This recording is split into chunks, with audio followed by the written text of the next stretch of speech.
और बुलंदशहर में आज भाजपा के वरिष्ठ नेता राजनाथ सिंह ने भाजपा प्रत्याशी डॉक्टर भोला सिंह के समर्थन में जहांगीराबाद मंडी में जनसभा को संबोधित किया। उन्होंने कहा कि आज जब अंतर्राष्ट्रीय मंचों पर भारत बोलता है तो पूरा विश्व कान खोलकर सुनता है कि भारत क्या बोल रहा है और देश का मान सम्मान पहले से और अधिक बढ़ा है। उन्होंने कहा कि आजाद भारत की राजनीति में नेताओं की करनी और कथनी में फर्क था।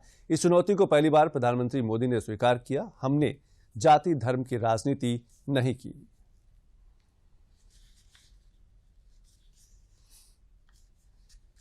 सभी लोगों के दिलों में राम के प्रति गहरी आस्था है, विश्वास।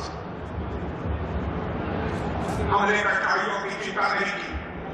हमने बराबर इस बात की चिंता की हमारे जो वादे हैं पूरे होने चाहिए, क्योंकि मैं जानता हूं आजाद भारत में नेता जनता के सामने आकर तरह तरह के वादे करते थे, लेकिन चुनाव हो जाता था, सरकारें बन जाती थी, अपने वादों को वो पूरा नहीं करते थे।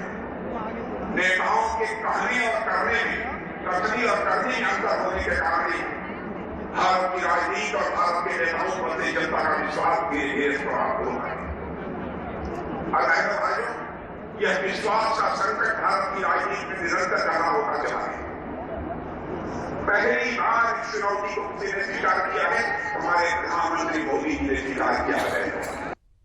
और उत्तर प्रदेश भाजपा ने आज लखनऊ कार्यालय में प्रेस कॉन्फ्रेंस कर समाजवादी पार्टी पर जमकर हमला बोला। वरिष्ठ भाजपा नेता ब्रजेश पाठक ने सपा के घोषणा पत्र पर कहा कि जिस पार्टी का कोई विजन ही नहीं है वह जनता के लिए क्या विजन देखेगी।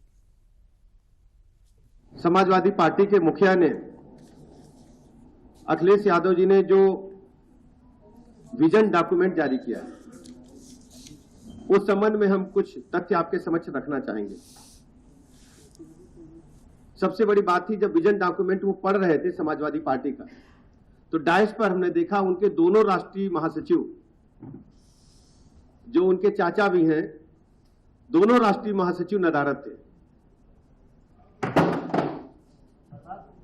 ये क्या कारण है, इस समय पर मीडिया अपना विश्लेषण करेंगे, लेकिन दोनों राष्ट्रीय महासचिव मंच पर न थे।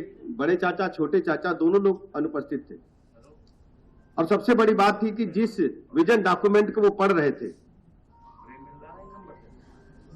समाजवादी पार्टी का कोई विजन ही नहीं है। वो जनता के लिए विजन क्या देखेंगे? उनकी दृष्टि और दृष्टिकोण केवल परिवार की उन्नति और प्रगति तक ही सीमित है। इंडियन परिवार लीग की सबसे ज्यादा मैच हार चुकी टीम के मुखिया द्वारा जारी विजन डॉक्यूमेंट पर लिखी बातें किसी भी सूरत में सपा की नीतियों से मेल नहीं खाती है।